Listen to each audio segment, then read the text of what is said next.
Hello friends, कैसे हैं आप सब। तो आज का दिन मेरा कुछ यूँ शुरू होता है। आज था संडे। लोगों को लगता है कि हाँ यार संडे है, रिलैक्स डे होगा, लेकिन नहीं, आज तो फ्रस्ट्रेशन और टेस्ट डे होता है मेरे लिए, क्योंकि आज के दिन टेस्ट देना ज़रूरी है। एक तो जीएस का और एक सीसेट का। तो जीएस का टेस्ट तो मैंने द स्टडी, जो मेरी कोचिंग संस्थान है, वहाँ का टेस्ट मैंने सुबह दिया, और उसका टाइमिंग था 9:30 बजे से 11:30 बजे तक। 2 घंटे का था। इसमें 150 क्वेश्चन थे, तो मैंने लगभग सॉल्व किए। सिली मिस्टेक्स भी हुए हैं। और उसके बाद मैं आके चले जाती हूँ लाइब्रेरी, खाना खाने के बाद। अब लाइब्रेरी जाके फिर मैं बैठती हूँ सी से सॉल्व करने के लिए। तो आप इस सीरीज़ में देखेंगे कि मैंने सी सेट को कैसे सॉल्व किया है। अगर आपके पास कोई टिप्स हो तो आप मुझे दे सकते हैं, ताकि मैं इम्प्रूव कर सकूँ। आप इस वीडियो को पूरा देखिए, जहाँ गलती हो मुझे बताइए। तो टेस्ट मैंने लगाना शुरू कर दिया था।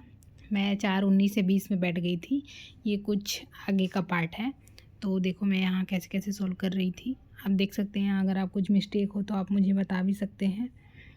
जैसे कि नकारात्मक का और ऐसा है, तो जाहिर सी बात है, नेगेटिव की बात कर रहा है तो निराशावादी होगा। अब उसके बाद है, निराशावादी दुख के सागर में डूबे रहते हैं और सदा अपने आप को प्रतिस्थापित करने के लिए तर्क किया करते हैं। के लिए क्या कहा जा सकता है? तो उसका उत्तर मैंने बताया था। अच्छा, ये तो पेशे से पढ़ के ही देना था आंसर हमको।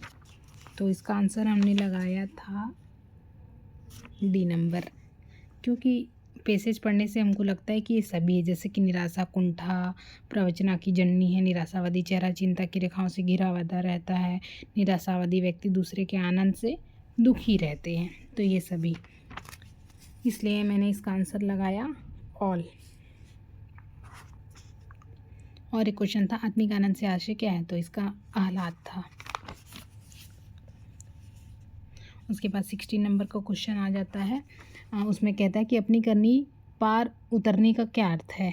तो इसका अर्थ क्या हो सकता है? आप 4 ऑप्शन पढ़ लिए। उसमें हमने लगाया था अपने कर्म का फल स्वयं भोगना।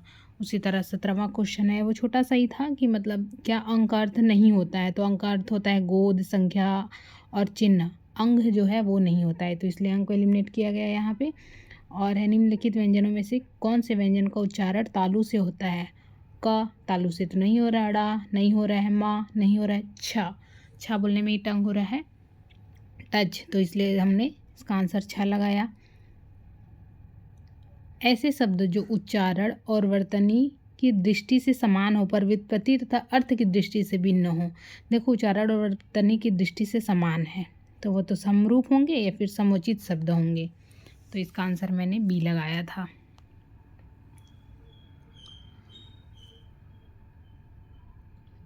आप कैसे सॉल्व करते हैं? मेरे पास तो A4 शीट का पेपर मैं लेती हूँ, उसको फोल्ड करके 1 से 100 तक लिख लेती हूँ, उसके बाद सॉल्व करना शुरू करती हूँ। मातृडाम का शुद्ध संधि विच्छेद है। मातृडाम यानी कि मातृऋणाम, इसका आंसर बी होता है। तो मैंने इसको बी टिक किया था। उसके बाद इंग्लिश के परहेप्स आएंगे, उसको पढ़ के उसका आंसर देना पड़ेगा। तो उसको थोड़ा डिटेल से पढ़ना पड़ेगा।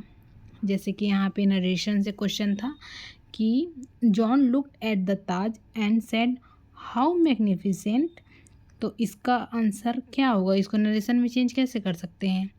तो John looked at the Taj and exclaimed with surprise that it was very magnificent।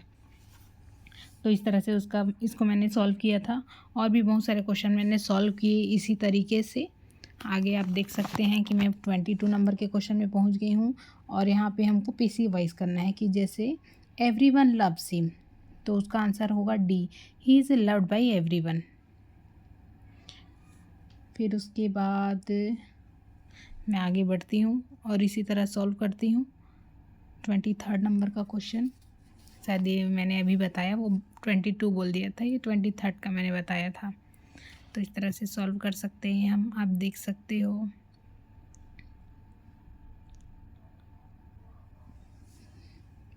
उसके बाद है select the word an appreciate meaning for the given word vandal from the following. तो इसका आंसर था, इसमें 4 ऑप्शन है, one who destroy your work of art, one who create और art, one who does not mix fuel with others.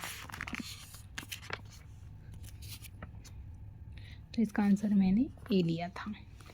उसी तरह से आगे है डायरेक्शंस है 26 से 30 तक के प्रश्न को ऐसे सॉल्व करने हैं। उसमें शायद अच्छे से दिख ना रहा हो तो आप स्क्रीनशॉट भी ले सकते हैं। फिर मैंने फटाफट से पढ़ना शुरू किया और 25 पीछे ही छूट गया था। फिर मैंने उसको देखा कि ये क्या कर ली मैं। फिर उसके बाद मैंने उसको फिर से पढ़ा और उसका आंसर लगाया था 0 आवर मतलब कि 12 o'clock। फिर मैंने उसी तरह 26 को किया। अब आप जनरली देखेंगे ना इसमें अंडरलाइन करते हैं, लेकिन मैं अंडरलाइन इसलिए नहीं कर रही थी क्योंकि ये जो किताब है मेरे किसी दोस्त की है और मैं नहीं चाहती कि वो मुझे दिया हो और मैं उसे गंदा करके वापस करूं, इसलिए मैं उसे गंदा नहीं कर रही थी, उसमें हाईलाइट नहीं कर रही थी। वरना क्वेश्चन पेपर का जो मैं कबाड़ा करती हूँ दोस्तों, मैं बता नहीं सकती आपको, क्योंकि क्वेश्चन पेपर से ही मतलब वहाँ पे इतना समय होता नहीं है कि हम कैसे सॉल्व करें और कैसे नहीं करें।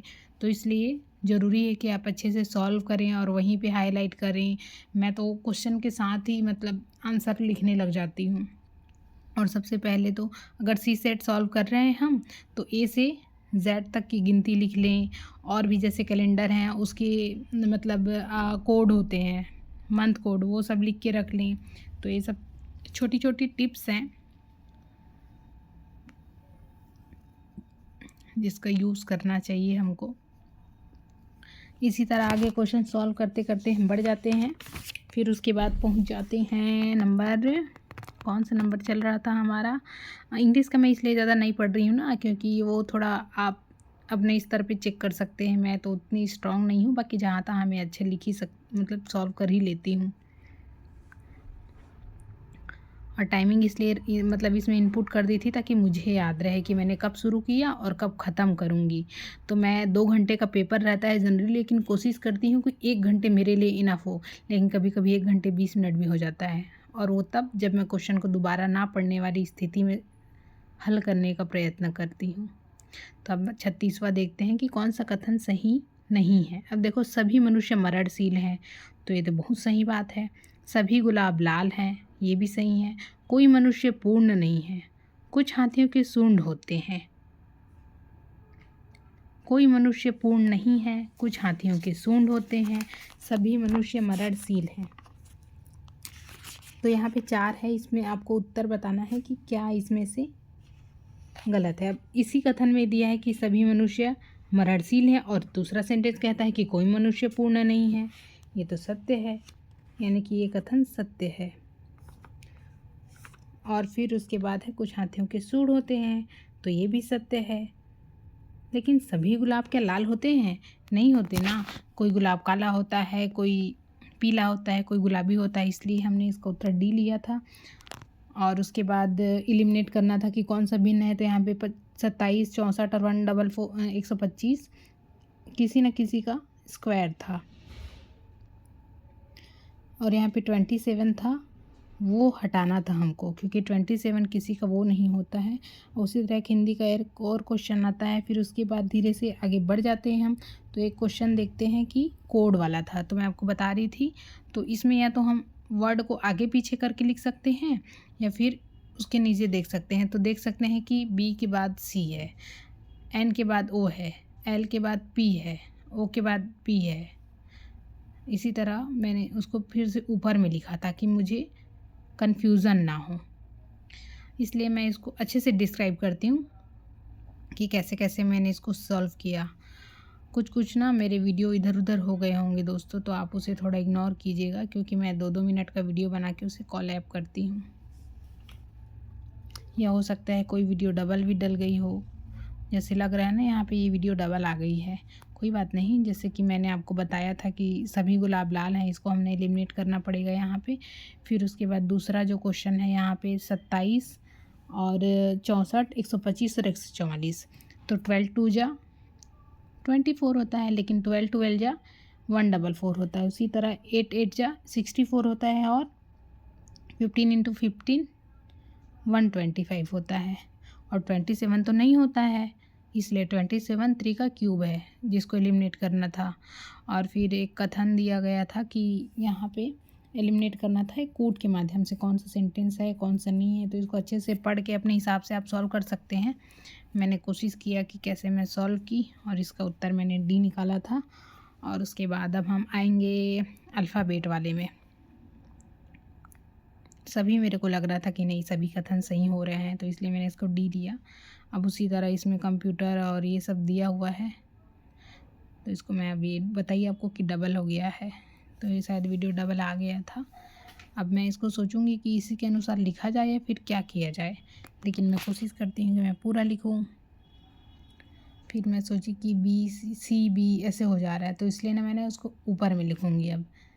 और इसमें मैंने एक लेटर टी था, एस के बाद टी था, वो मिसिंग था, तो इसलिए मैं ऊपर में फिर से लिखी, क्योंकि नीचे में 7 लेटर हो रहे थे और ऊपर में 8 लेटर हो रहे थे। तो देखो टी मिसिंग है यहाँ पे, इसलिए B N L O S T D और क्यू। तो उसी तरह से Q R S T V B W X Y Z. तो ये एकदम सिंपल रहता है, अल्फ़ाबेट के क्वेश्चन में भी सारे सॉल्व कर सकते हैं। यहाँ पे अगर नीचे से देखेंगे तो -n या फिर +1 हो रहा था, जैसे कि BCNOLM, तो इसी तरह से आगे हो रहा था। तो यहाँ पे सॉफ्टवेयर का हमको बताना था कि क्या हो सकता है। तो अब मैं आगे लिखूँगी SOFTWARE सॉफ्टवेयर, उसको फिर सॉल्व करूँगी। एक हाथ से मैं मोबाइल ऊपर करके वीडियो बना रही थी, मेरे पास ट्राइपॉड वगैरह तो कुछ है नहीं, और मैं बस कोशिश करती हूँ कि मैं मेहनत अपना दिखाऊं कि मैं ऐसे मेहनत करती हूँ। क्या पता किसी बच्चे को अच्छा लगे या फिर किसी को अच्छा लगे, और किसी को अच्छा लगे या ना लगे, मुझे अच्छा लग रहा है कि मैं सॉल्व कर रही हूँ, मैं मेहनत कर रही हूँ। ठीक है, इसमें मैं 1-2 घंटा टाइम वेस्ट कर रही हूँ, लगता भी है, लेकिन मुझे लगता है कि ये मेरे लिए ही सही है। फिर उसके बाद इसमें से कौन सा ऑड है, भिन्न है, उसको हटाना था। तो आप देख सकते हैं यहाँ पे ऑड को कैसे मैंने हटाया। अब टाइम इतना कम था ना कि मैं सारे क्वेश्चन सॉल्व कर करके यहाँ पे दिखा भी नहीं पा रही थी।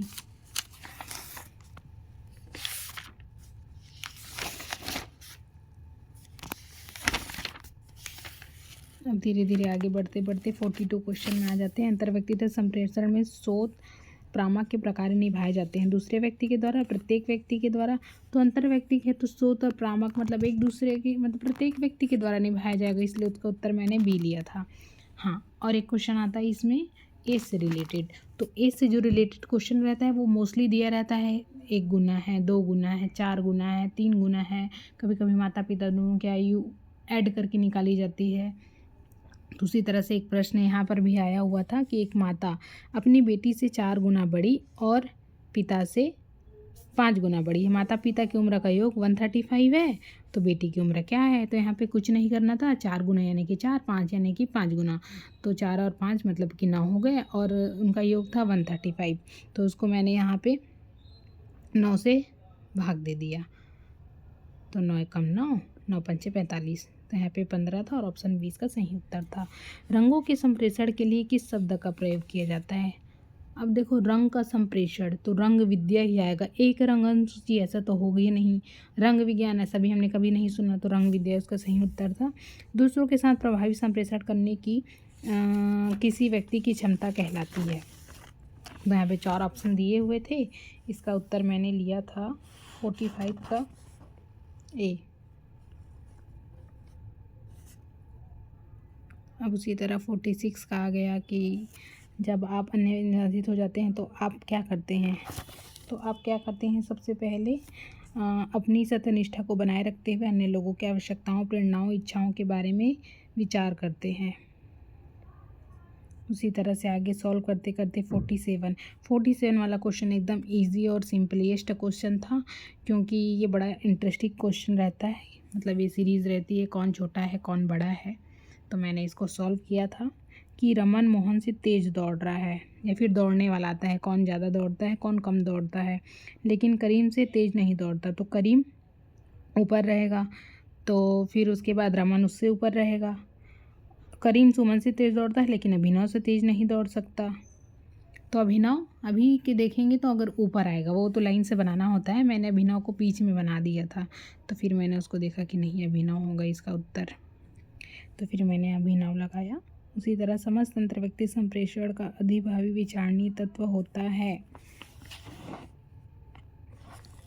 इसका मैंने संदर्भ लिया था। फिर उसके बाद नेक्स्ट क्वेश्चन था, निम्नलिखित में से कौन सा समूह सदस्यों द्वारा प्रभावी निर्णय निर्माण के संदर्भ को हानिकारक हो सकता है।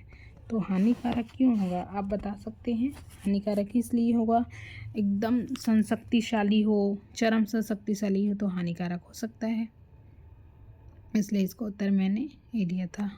फिर उसके बाद दो समुच्चय वाला क्वेश्चन मैंने सॉल्व किया था। यहाँ पे दो समुच्चय वाला प्रश्न था, ए और बी के लिए ए माइनस बी बराबर है, तो समुच्चय का जो चिन्ह होता है वो ऐसे वाला होता है। तो मैंने इसको एक और टेस्ट पेपर में सॉल्व किया हुआ था, दृष्टि का था शायद वो, उसके अनुसार मैंने इसका उत्तर दिया था। अच्छा, फिर उसके बाद ना कैलेंडर का क्वेश्चन आएगा।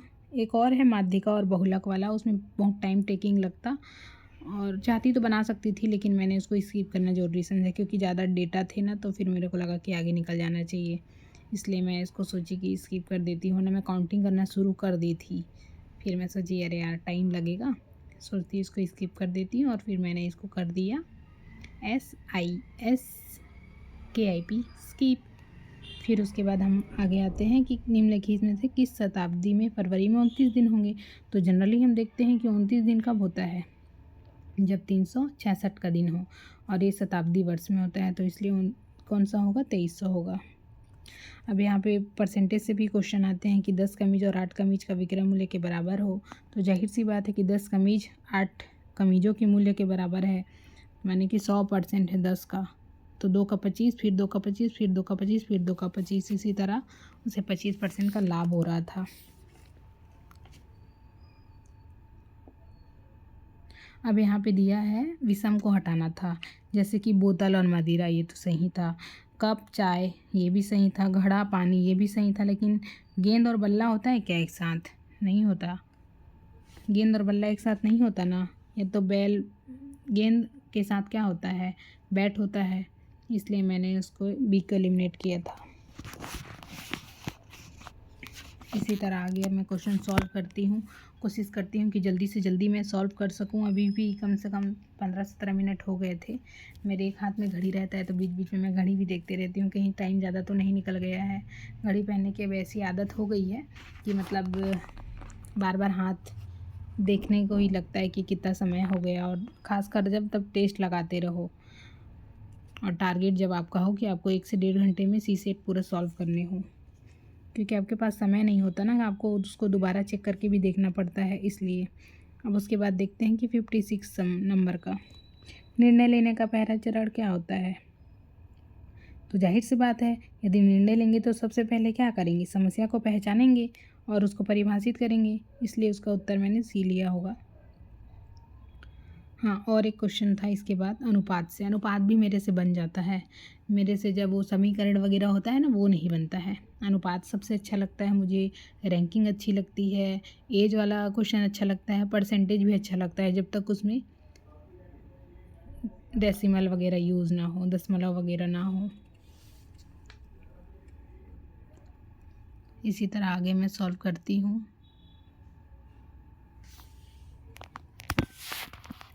आपको मैथ्स में कौन कौन से टॉपिक अच्छे लगते हैं, आप कमेंट करके बताइए।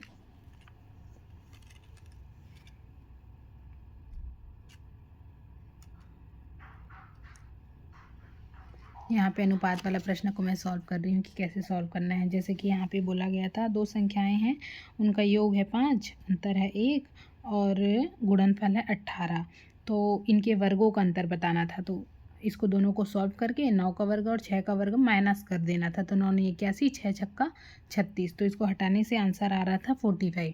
तो इसका आंसर हम लोग लगाए थे बी, 45। फिर उसके बाद यहाँ पे बहुपद वाला था, ये भी बन जाता है, ये x3 4x2 यानी कि x + 3 यहाँ से कॉमन निकाल सकते हैं हम, फिर x बच जाएगा, और फिर यहाँ दिया है 2, तो 2 2 जा, या फिर 18 है तो ये तो बाहर ही रह जाएगा, 2 को बाहर रख देंगे, इधर 9 भी लिख देंगे तो आ जाएगा इसका उत्तर, लेकिन इधर हम लोग को 3 लिखना पड़ेगा, इसलिए मैंने इसको बोला कि x+3 ऐसा मैंने इसका लॉजिक लगाया था, और ज़्यादा मैंने तो इसको सॉल्व किया नहीं था। वह नया छात्र कहता है कि मैं उसका प्रिय प्राध्यापक हूँ और उसकी बात अवश्य ही सत्य होगी। कोई भी विद्यार्थी अपने प्रिय पाठक से कभी झूठ नहीं बोलता। ये क्या है? ये चक्र बना के बात कर रहा है ये। फिर उसके बाद एक 60 नंबर का क्वेश्चन था कि 20% छात्र प्रथम श्रेणी प्राप्त करते हैं। दत्त का एक भाई पाठ छात्र को निरूपित करते हैं, तो प्रथम श्रेणी के संकेंद्रीय कोड क्या होगा? और एक क्वेश्चन था कि त्रिभुज वाला, त्रिभुज गिनने वाला था, और ये गिनने वाला त्रिभुज हमेशा एक क्वेश्चन देता है। त्रिभुज या चतुर्भुज, तो 1 2 3 4 5 6 7 8 9 और 1 10 और 11 12 और ये एक रहा 13, ये 14 और एक बनेगा ये लास्ट में 15, तो इसका निकलेगा 15। और ऑप्शन में 15 भी दिया था। जब क्वेश्चंस बनने लगते हैं ना तो बड़ा मज़ा आता है करने में, तो हम जल्दी जल्दी करते हैं क्वेश्चन और सॉल्व करते हैं। जैसे कि एक और क्वेश्चन था, संप्रेषण प्रतिभागियों का चयन कितने कारकों द्वारा प्रभावित होता है? तो इसका था प्रभावित होगा यदि छिपा के रखोगे बिना बताए छल, तो इसका सी था उत्तर। फिर उसके बाद था एक समचतुर्भुज की लंबाई, तो मैंने उसको, मेरा सॉल्व करने का तरीका सिर्फ मैं ही समझ सकती हूँ, क्योंकि मैं अपने हिसाब से सॉल्व करती हूँ, इसलिए कुछ सॉल्विंग तो समझ ही ना आया होगा आप लोगों को, क्योंकि मैं थोड़ी सी इस मामले में हूँ कि हाँ जितना जल्दी हो सके और सही सही बन जाए। इसके चक्कर में बहुत सारे क्वेश्चन गलत भी हो जाते हैं, क्योंकि जल्दी जल्दी बनता है, उसके बाद सही नहीं। तब यहाँ गर्मी भी ठंडी लग रही थी क्योंकि एसी चल रहा था। अब उसके बाद हम नेक्स्ट क्वेश्चन सॉल्व करेंगे, लुप्त पद वाला।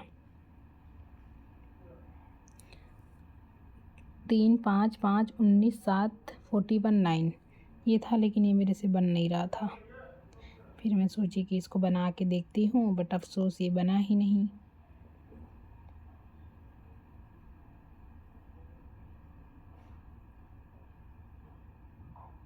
फिर उसके बाद LCM SCF, ये मेरा बेस्ट और फेवरेट टॉपिक है। LCM और SCF दे देता है और एक संख्या दे देती है, इसका मतलब एक और संख्या निकालना बहुत ईजी होता है, जैसे कि A into B equal to LCM into SCF। तो मैंने इसको सॉल्व किया और आप देख सकते हैं कि 12 इंटू 144 इंटू डिवाइडेड बाई 36, तो 12 का 12 12 3 36 144 है, तो 3 एकम 3 3 चौक 12। मैं थोड़ा कंफ्यूज हो रही थी कि सही कर रही हूँ कि नहीं, इसलिए मैं सोची हाथ से कर लेती हूँ। 3 चौक 12, फिर 2 आया, फिर उसके बाद आ जाएगा आपका 3 अट्ठे 24, तो इसका आंसर हो गया 48 नंबर बी। 65 हमने अभी तक सॉल्व कर लिया है। और यहाँ पे मैं ना एक भूल गई थी, इसलिए मैं अब मतलब ये क्वेश्चन पढ़ने लग गई थी, क्योंकि मैंने 45 क्वेश्चन तो 64 स्किप ही कर दिया था, लेकिन मैं वो देखी और सोची कि नहीं यार इसको स्किप नहीं करना चाहिए। फिर उसके बाद मैं ना अपने क्वेश्चन का जो OMR शीट जो मेरे द्वारा बनाया गया है, इस पर मैं सॉल्व करने की कोशिश करती हूँ कि अच्छा ये हो गया है, फिर उसको मैं लिखी कि नहीं इसको मैं बनाऊंगी। फिर मैं देखी, थोड़ा सा कोशिश भी की, लेकिन लगा बहुत लेंदी, क्योंकि ज़्यादातर मिसिंग्स नंबर ना उसमें बहुत दिमाग लगाना पड़ता है, और तब जब ये बन ही ना रहे हों तब क्या किया जाए। तब मैं सोची कि 1-2 क्वेश्चन स्किप कर देने चाहिए, क्योंकि मोस्टली मिसिंग नंबर जो होते हैं ना वो बनते ही नहीं हैं। यदि बनेंगे तो सही से बन जाएंगे, फिर बनेंगे ही नहीं। मैं इसको मतलब कोशिश की और भी तरीके से सोची कि स्क्वायर लिया है क्या, प्लस लिया है क्या, इनटू किया है क्या, बट 19 के बाद 7 आ गया, फिर उसके बाद 41 आ गया, फिर 9 आ गया। फिर मैं सोची कि बेटे मेरे से नहीं होगा ये, मैं इसको करती हूँ स्किप। फिर मैंने 66 नंबर क्वेश्चन को सॉल्व किया कि निर्माण निर्णय तकनीक में कौन सा संचरित नियम समाहित होता है, तो इसमें डेल्फी का तकनीक था। और एक यहाँ पे त्रिज्या वाला क्वेश्चन था, उसको भी सॉल्व करने की कोशिश की मैं, कि त्रिज्या में उसकी परिधि में 10% की वृद्धि हो जाए और वृत्त का क्षेत्रफल कितना कितना कितना बढ़ेगा ये बताना था इसमें। यदि एक वृत्त की त्रिज्या में वृद्धि इस प्रकार होती है कि उसकी परिधि में 10% की वृद्धि और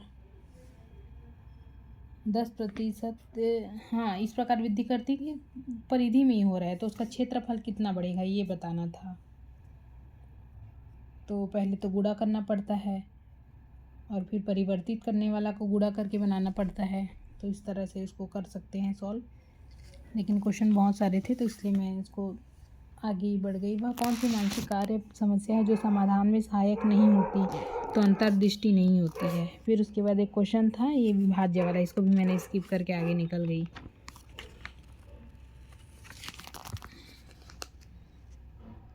और एक क्वेश्चन आएगा अब रैंकिंग से। तो रैंकिंग के क्वेश्चन मेरे फेवरेट टॉपिक में से एक हैं क्योंकि ये ईजिली और अच्छे से बन जाते हैं।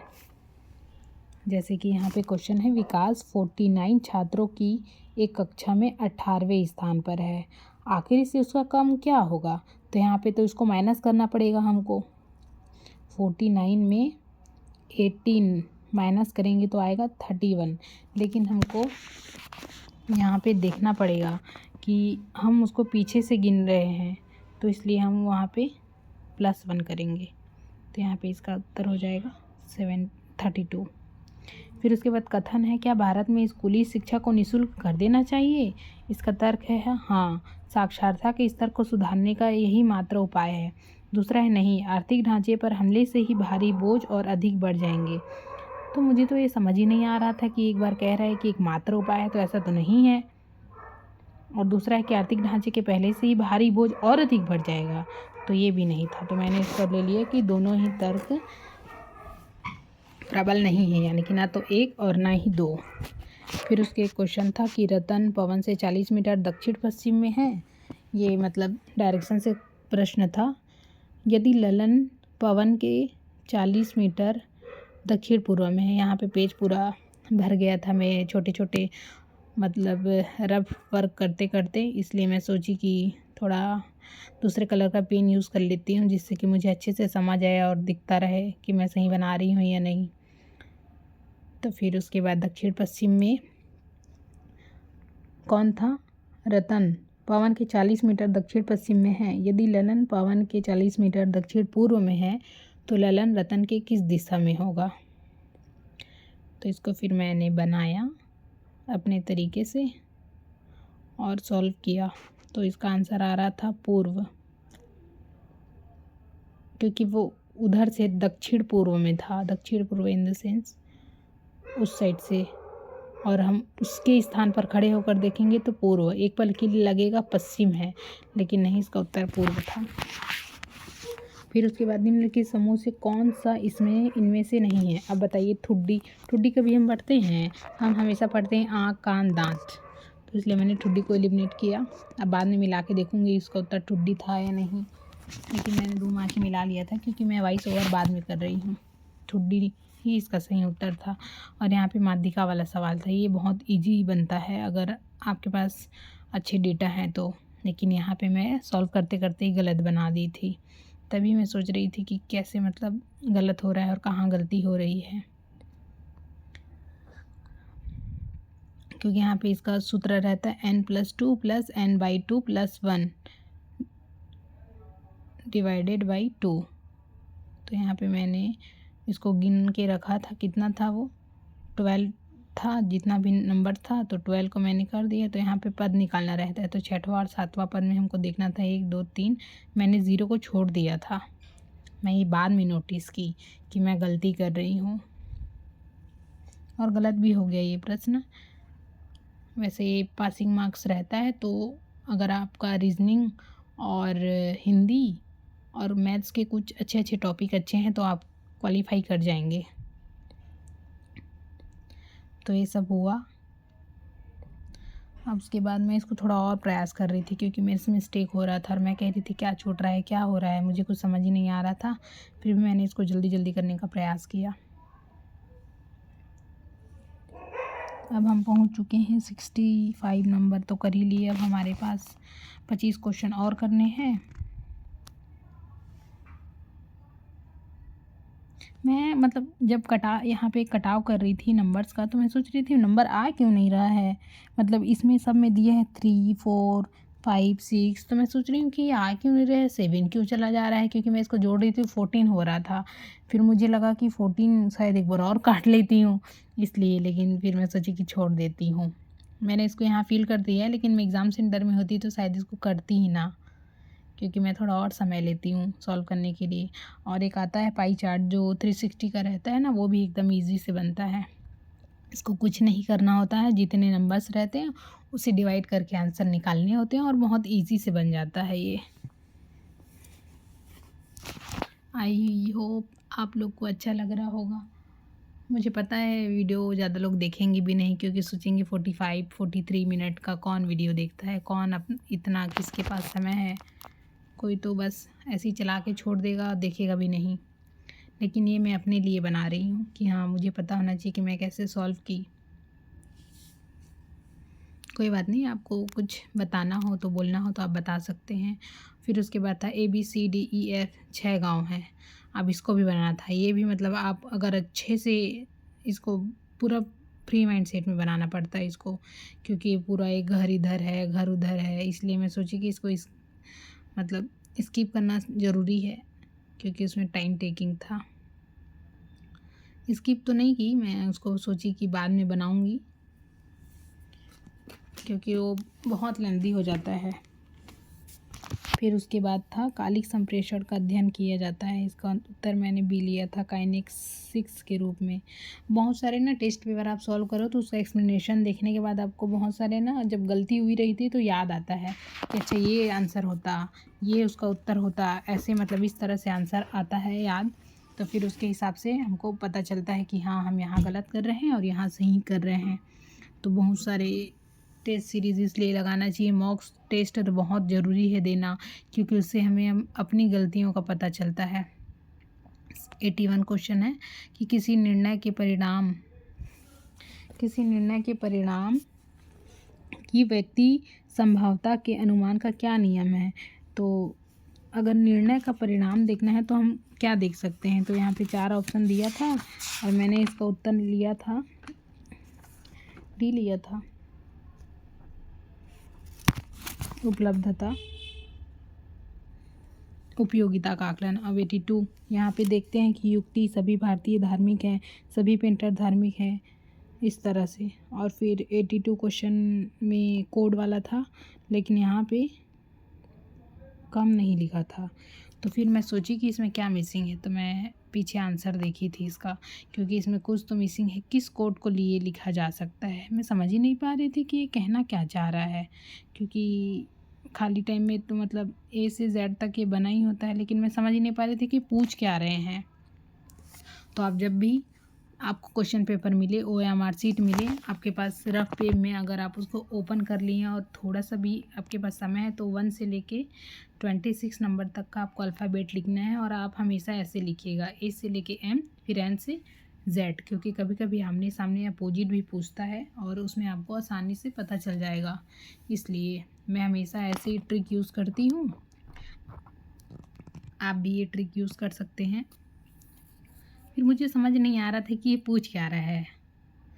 मैंने अभी लिखना शुरू किया था, क्योंकि मैं अभी नहीं लिखी थी, अभी मैं प्रॉपर एग्ज़ाम में नहीं बैठी हूँ, इसका मैं लाभ ले रही थी। और मैं A4 साइज में, और मैं मतलब पीछे से सॉल्व कर रही हूँ। 2024 23 22 21 20 19 19वां चल रहा है, अभी 18 17 बाकी है, 14 15 मैंने सॉल्व कर लिया है, बस 2 बाकी। फिर उसके बाद मैं इसको लौटा दूँगी। फिर बाद में मुझे पता चला कि कम है, तो फिर उसका मैंने बनाया कि C का X है, देख सकते हैं आप। फिर उसके बाद E का क्या था, E के सामने में क्या आ रहा था, ABCDE, E के सामने में V आ रहा था। फिर मैंने उसको मिस्टेक को सही किया, फिर उसका आंसर मिलाया कि इसका आंसर होगा A, यही था शायद, हाँ ये था। और इसको सॉल्व करने में मैं बहुत कॉन्फिडेंट रहती हूँ। और इस तरह एक डायग्राम वाला भी पिक्चर आता है, इसको आपको मल्टीप्लाई, डिवाइड और भी बहुत सारे टेक्निक का यूज़ करके आपको देखना पड़ता है कि ये किससे एलिमिनेट हो रहे हैं। और यहाँ पे दिक्कत ये होती है कि आप एक एलिमिनेट नहीं कर सकते, आपको चारों पांचों एलिमिनेट करने पड़ेंगे। और चारों चारों पाँचों एलिमिनेट आप करेंगे तब सभी में आपका सटीक उत्तर बैठना चाहिए। तो मैं इसको सॉल्व की तो पहला में ही मेरा 23 आ रहा था, तो मैं सोची वही कर लेती हूँ और वही मैंने किया भी और उसका आंसर मैंने ले भी लिया।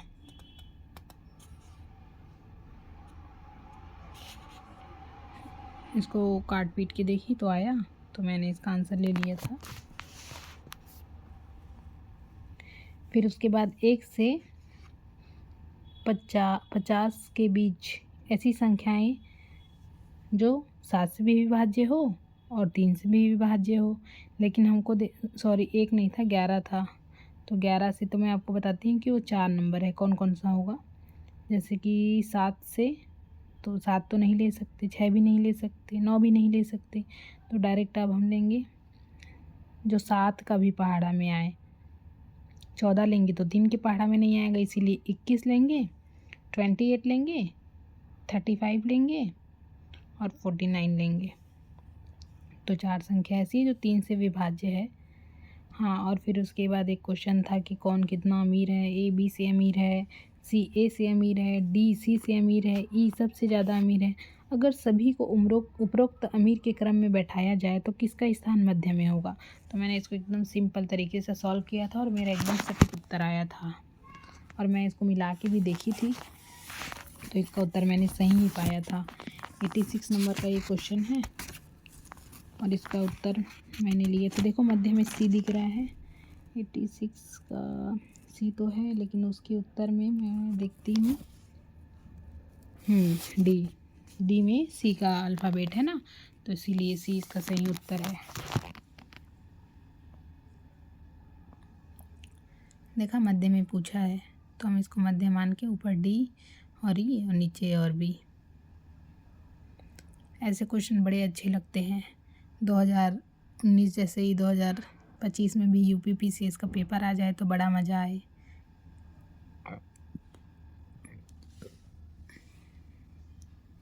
और उसके बाद एक ना पैर और सर वाला क्वेश्चन आता है, वो भी आता है, लेकिन यहाँ पे ना मेरे को याद नहीं आ रहा था कि उसको कैसे सॉल्व करना है। उसमें भी मतलब 4 पैर, और यदि खरगोश है तो 4 पैर, और कोई चिड़िया है तो उसका 2 पैर, इस तरह से उसको लेना होता है। तो यहाँ पे मैंने उसको स्किप कर दिया था, नहीं किया था सॉल्व। उसके बाद डायरेक्ट मैं 88 नंबर के क्वेश्चन में आ गई थी कि न्याय में किसकी अपशिष्टता निरंतर सहनशील पाई जाती है, तो निर्देश वाले की। फिर उसके बाद 89 भी सॉल्व कर ली थी। फिर उसके बाद मैं पहुंच जाती हूँ 91, 92, 93, 94, 95, 96, 97, 98। तो यहाँ पे 97 वाला क्वेश्चन मैं सॉल्व कर रही हूँ। यहाँ पे अगर रोज़ को 6821 और चेयर को 73456, प्रेज को 96143, तो यहाँ पे जैसे नंबर हैं वैसे अल्फ़ाबेट को रिपीट कर दिया है। तो सर्च का हमको कोड लिखना था, तो एस का हमको कोड मिला था। यहाँ पे एस का कोड है 2, तो पहले जिसमें 2 है तो सब में 2 है। ई का अर्थ हो रहा था 1, 2 1, 2 1 देखो ए और बी और डी में है, तो यहाँ सी को एलिमिनेट कर सकते हैं। फिर उसके बाद ए का हमको मिल रहा था यहाँ पे 4, तो 2 1 4, 2 1 4। अब हमको ऑप्शन ए और बी में से चुनना था। फिर उसके बाद आर का अर्थ हो रहा था 6। अब देखो यहाँ पे बी भी एलिमिनेट हो गया, तो हम 4 लेटर से इसको बना सकते हैं। तो 96 का ये सॉल्व हो गया था मेरे से एकदम अच्छे से।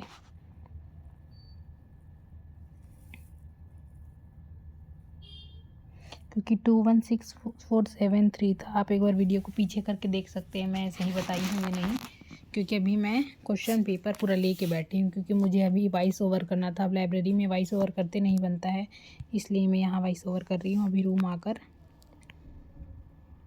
और इसको जल्दी करने की कोशिश कर रही थी मैं, क्योंकि आज संडे भी है और मुझे आज इंटरनेशनल डे ऑफ पीस है, उसमें भी वीडियो बनानी थी, तो इसलिए मैं जल्दी करने का प्रयास की और सबसे एक अच्छा क्वेश्चन था लास्ट में, 1 जनवरी 1995 को रविवार था, तो 1 जनवरी 1996 को क्या होगा। तो हमको कुछ नहीं करना होता है, बस एक दिन आगे बढ़ा देना होता है। तो इसका उत्तर मैंने लिया था सोमवार। और यहाँ से मैंने अपनी वीडियो को समाप्त किया। मैंने कहा कि थैंक गॉड कि यहाँ पे वीडियो मेरा ख़त्म हो गया, क्योंकि मैंने सारे क्वेश्चन अटेम्प्ट कर चुके थे। 100 में से मैं कम से कम यहाँ पे 7 या 5 क्वेश्चन स्किप की होंगी। फिर 99 को क्वेश्चन में सॉल्व की, क्योंकि मुझे पहले 100 वाले क्वेश्चन में बड़ा इंटरेस्ट आ रहा था। तो ए भाई है बी का, यहाँ पे भी जो रिलेशन वाला रहता है ना, उसको आप हमेशा डायग्राम के थ्रू बनाया कीजिए। आप कभी भी उसको ऐसे मत बनाइए कि मैं अपने भाई को या फिर खुद को उस व्यक्ति के स्थान में रख के देखती हूँ। तो प्लीज़ ऐसे मेथड का आप प्रयोग नहीं करें, क्योंकि इसमें ज़्यादा से ज़्यादा गलती होने की संभावना होती है, क्योंकि हम उस व्यक्ति को नहीं समझ पाते कि हम क्या हैं और वो व्यक्ति क्या है और प्रश्न कहना क्या रहा है। तो इन सब चीज़ों से आप बच के रहिए और आप प्रयास कीजिए कि आप पूरा डायग्राम के थ्रू रिलेशनशिप वाली थ्योरी, ब्लड रिलेशन को सॉल्व करें। तो इसका उत्तर आप आसानी से पा सकते हैं और सही भी मिल जाएगा आपको इसका आंसर। यहाँ पे 5:34 हो चुका था और मैं 4:20 में शुरू की थी।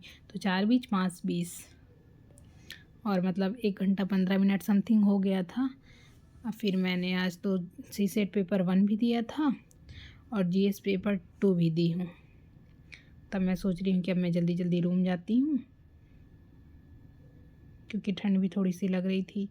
मैं बैग पैक करके की और मैं कही कि हाँ ठीक है, बन गया, देख लेती हूँ। अब ये देखो मैं किससे सॉल्व करती हूँ। ये दिशा पब्लिकेशन की एक बुक है UPPCS की, और एक कॉपी जिसके ऊपर मैं सहारा लेके बना रही थी।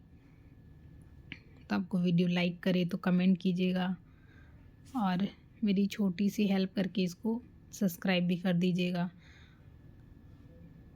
तो ये एक पुरानी वीडियो है जो मैं बोली थी कि पीछे छूट गया था, ये उसी वीडियो का रिकैप है। तो आप इसे देखिए और इन्जॉय कीजिए वीडियो को। जैसे कि यहाँ पे क्वेश्चन बता रहा है कि चक्रवृद्धि ब्याज पर जमा की गई 1200 की धनराशि 5 वर्ष में 2 गुनी हो गई, तो 20 वर्ष में कितनी हो जाएगी। 5 वर्ष में जब 2 गुनी हो जा रही है वो, तो 20 वर्ष में कितनी हो जाएगी। 5 में 2 और 5 में 4 और 5 में 15 और 5 में 20, ठीक है। तो 2 गुनी हो गई तो 20, तो 40 गुनी हो जाएगी। तो इसको मल्टीप्लाई करना था 12 से, तो 12 छक्के 72, फिर 72 को इंटू 2 कर देंगे तो 192,000 आएगा इसका उत्तर। इसी तरह से मैंने इसको लॉजिक से ही बनाया था, क्योंकि जब लास्ट आता है और फिर समय पता चलता रहता है तो फिर लगता है कि हाँ अब जल्दी जल्दी सॉल्व किया जाए। फिर एक ऐसा सामूहिक प्रयास जो वैकल्पिक विचार उत्पन्न कर एक प्रबंध को समस्या का समाधान करने में सहायता करता है, क्या है। तो इसका उत्तर मैंने लिया था डेल्फी को आपको पढ़ना चाहिए, क्योंकि मतलब ये जो टेक्निक वाला जो कम्युनिकेशन वाला होता है ना, उसमें आता है ये क्या कैसे होता है उस तरह से। तो थैंक यू सो मच दोस्तों, इतना देर वीडियो में बने रहने के लिए। आप वीडियो को देखिए, लाइक कीजिए, मेरे चैनल को सब्सक्राइब कीजिए और अच्छा सा कमेंट कीजिए। Thank you so much. तो आज का दिन मेरा रहा, सुबह में उठी, जल्दी उठी और फिर क्लास गई, क्योंकि क्लास में आज टेस्ट था और लाइव टेस्ट देने में जो मज़ा है वो ऑनलाइन टेस्ट देने में मज़ा नहीं है, क्योंकि लाइव टेस्ट का अपना ही अलग मज़ा है। वीडियो को लाइक करें, चैनल को सब्सक्राइब